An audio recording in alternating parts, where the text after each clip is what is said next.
There's good when we are playing, with 11 guys all together. We see some good football, but we're just inconsistent. I think that showed up today.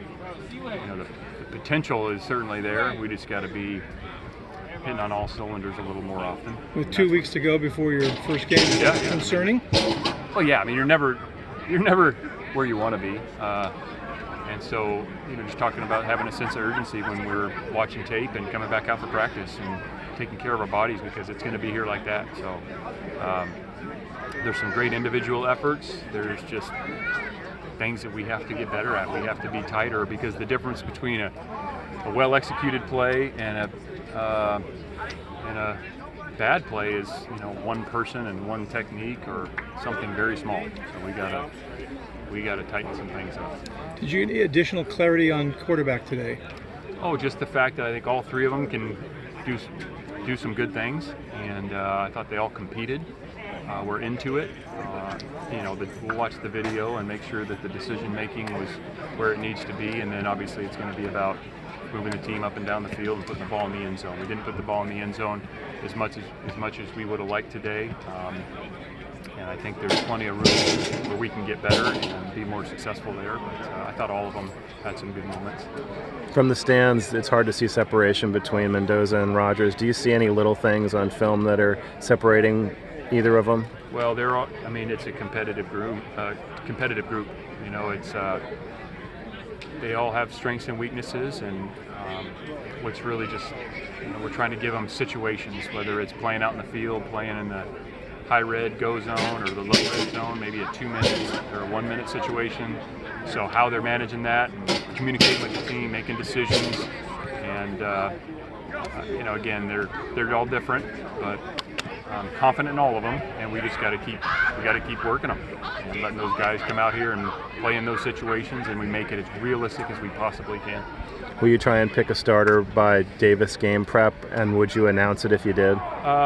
Yeah, we would like to have that done. Whether we announce that or not, we'll see. Okay. How big of a concern is the inconsistency getting into the end zone? It seems like it's been kind of coming up. Yeah, and I think it's one of those things that, again, it could be something so very small that if we can, tighten that one thing up, then all of a sudden you get the ball in the end zone 2 or 3 more times. And so I have full confidence that we can accomplish it, but we got to be urgent when we come back out here to practice. I think your first 3 quarterbacks had a total of maybe 14 series, and you only gave up 2 touchdowns. So is this a win for the defense today? What we're really looking for, you probably heard me say this, is we're looking for earned plays. If the offense makes a good play, we want them to have to earn it. And it's a contested play by the defense, but it's a really well executed play by the offense, and vice versa. Like if the defense makes a stop, we want it to be well executed, and not because we busted somewhere or have a really bad execution at one position or just a bad play by one side of the ball. So the video will tell us a little more when we watch that here this afternoon, but I thought the defense had some really good moments. I think they're flying around. I mean, they come to play. It's a ton of energy over there. You probably hear them. That group's got a lot of energy and very, very competitive. So I thought they brought it today. But again, you saw the offense, especially with that second group, they made some headway, and ultimately we want to see that go back and forth. X made some nice plays. Was it good to see him at full strength after being out injured? Yeah, he is, and X has played through some injuries before, and that's part of this game. Being healthy is a relative term in football. I mean, to say you're feeling 100% during football season is relative. There's July 28th when it's as good as you're going to feel all year, and then you get into playing football and the bumps and bruises that come with that, and learning what that feels like, building some callus, because that's the reality of playing this game, is there's going to be bumps and bruises, and X is a great example of a guy that plays through that. There's guys on offense that are playing pretty well, so we commend those guys, and you want that to be part of your team culture, that you understand the difference between what's sore and I got to play through, and things that obviously are going to keep them out because the trainers and doctors see it necessary. Harris and Hunter continue to flash in almost every practice. Have they earned an occasional look with the 1s and 2s in practice coming out? Who are you talking about? Harris and Hunter. Which Harris? We got CJ? CJ, yeah. yeah, and CJ got some more run today, and I think CJ's done a really good job. We've continued to, the hard thing now is just, we've gotten a lot of reps. I think we're like almost 1,200 team / 7-on for the camp, maybe 1,300 now, and so each of the quarterbacks is around 350 or almost 400. And so he's done a really good job, and we're going to continue to give him opportunities. And really, he's been better than we thought.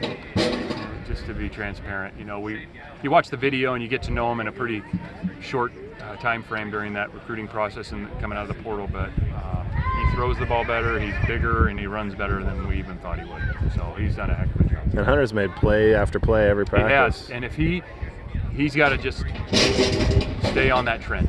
And really proud of him, because there have been some times in the past where you kind of see the ups and downs, and he has done a nice job, and he's practicing every day, and he's showing up, because again, there's guys that get dinged up, and when that happens, somebody's going to get the opportunity to take those reps, and he's done that. And I think he's done a great job of taking advantage of the reps that have been afforded to him, because maybe a couple other guys are out.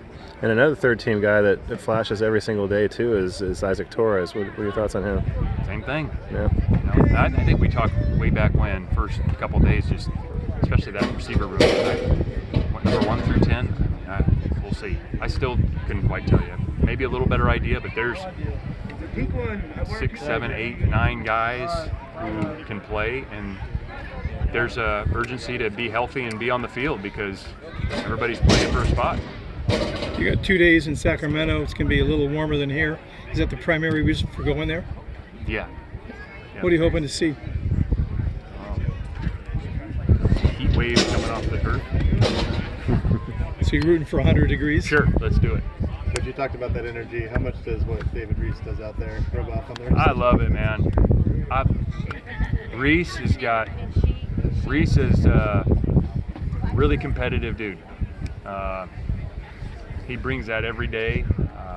He's a vocal guy. He's an alpha. Like, that's his mentality, and I love the energy he brings to practice. He does it every single day. I know you guys are getting by without Siop there right now, but what's the status of the first team O-line? How's that playing out? Well, again, there's certain guys that are going with the ones right now. We're trying to find the best 5, and there will likely be some rotation in there. And we're hoping to get Siowafe back as fast as possible. How would you rate the run defense through 15 practices here? Yeah, some days, some moments pretty good. Other times we've got creased a little bit, so just improve, but needs, can always be better. We're going to demand more each and every time we come out here. Until we stop them every down, we're going to continue to demand more. Thanks, Coach. All right. Thank you.